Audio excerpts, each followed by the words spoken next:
ತುಮಕೂರಿನ ವಿವಿಧ ತಾಲೂಕುಗಳಲ್ಲಿ ಒತ್ತುವರಿಯಾಗಿದ್ದ ಅರಣ್ಯ ಪ್ರದೇಶವನ್ನ ತೆರವುಗೊಳಿಸಲಾಯಿತು. ಚಿಕ್ಕನಾಯಕನಹಳ್ಳಿ ತಾಲೂಕಿನ ಹುಳಿಯಾರು, ಶಿರಾ ತಾಲೂಕಿನ ಬುಕ್ಕಾಪಟ್ಟಣ, ಮಧುಗಿರಿ ತಾಲೂಕಿನ ಮುತ್ತುಗಾದಹಳ್ಳಿಯಲ್ಲಿ ರೈತರು ಒತ್ತುವರಿ ಮಾಡಿಕೊಂಡಿದ್ದ 15 ಎಕರೆ ಅರಣ್ಯ ವಲಯದ ಜಮೀನನ್ನ ಕಂದಾಯ, ಅರಣ್ಯ, ಪೊಲೀಸ್ ಇಲಾಖೆ ಅಧಿಕಾರಿಗಳ ಸಮ್ಮುಖದಲ್ಲಿ ತೆರವುಗೊಳಿಸಲಾಯಿತು. ಸುಮಾರು 8 ರೈತರಿಗೆ ಸೇರಿದ ಸಾವಿರಾರು ಅಡಿಕೆ ಹಾಗೂ ನೂರಾರು ತೆಂಗಿನ ಮರಗಳನ್ನ ಬುಡ ಸಮೇತ ನಾಶಗೊಳಿಸಲಾಯಿತು. ಶುಕ್ರವಾರ ಬೆಳಗ್ಗೆಯಿಂದ ಸಂಜೆಯವರೆಗೆ ನಡೆದ ಕಾರ್ಯಾಚರಣೆಯಲ್ಲಿ 100ಕ್ಕೂ ಹೆಚ್ಚು ಅಧಿಕಾರಿಗಳು ಮತ್ತು ಸಿಬ್ಬಂದಿ ಪಾಲ್ಗೊಂಡಿದ್ರು. ಬಿಗಿ ಪೊಲೀಸ್ ಬಂದೋಬಸ್ತ್ ಒದಗಿಸಲಾಗಿತ್ತು. ಮುತ್ತುಗದಹಳ್ಳಿಯಲ್ಲಿ ಅಡಿಕೆ, ತೆಂಗು, ತೇಗ, ಮಾವು, ಹಲಸು, ಸೀಬೆ, ಬಾಳೆ ಸೇರಿದಂತೆ ಹಲವು ಮರ, ಒಂದು ಕೊಳವೆ ಬಾವಿ ಹಾಗೂ ತೆರೆದ ಬಾವಿ ಇತ್ತು. ಅರಣ್ಯ ಇಲಾಖೆ ಇದೀಗ ಸಂಪೂರ್ಣ ಜಮೀನನ್ನ ವಶಕ್ಕೆ ಪಡೆದುಕೊಂಡಿದೆ. ಅರಣ್ಯ ಇಲಾಖೆಯ ಈ ಕ್ರಮ ಸಾರ್ವಜನಿಕ ವಲಯದಲ್ಲಿ ಪರ ವಿರೋಧ ಚರ್ಚೆಗೆ ಗ್ರಾಸವಾಗಿದೆ. ತೆರವು ಕಾರ್ಯಾಚರಣೆಯಲ್ಲಿ ತಹಶೀಲ್ದಾರ್ ಮಮತಾ, ಎಸ್ಪಿಎಫ್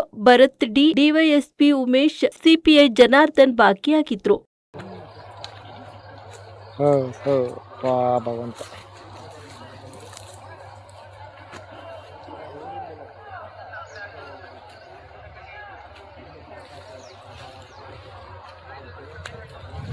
ದಪ್ಪ ಐತಿ ಅವನಿಗೆ ತಿನ್ನಡ ಹೊಟ್ಟೆ ನೋಡಿದ್ವಿ. ದಪ್ಪ ಐತಿ, ಬಸ್ರಂಗ್ಸ್ ಹೊಟ್ಟೆ ಐತಿ,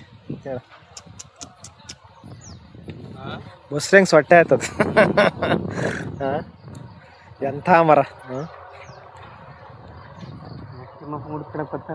ಬರ್ಲಿ ತಗ, ಗಂಟೆಳಿ ಕಡೆಗೆ ಬರ್ತಾರೆ. ರೋಡಿಂದ ಆಚೆಗೆ ಶುರು ಮಾಡ್ತಾರೆ. ಒಂದೊಂದೇ ತಗಂತ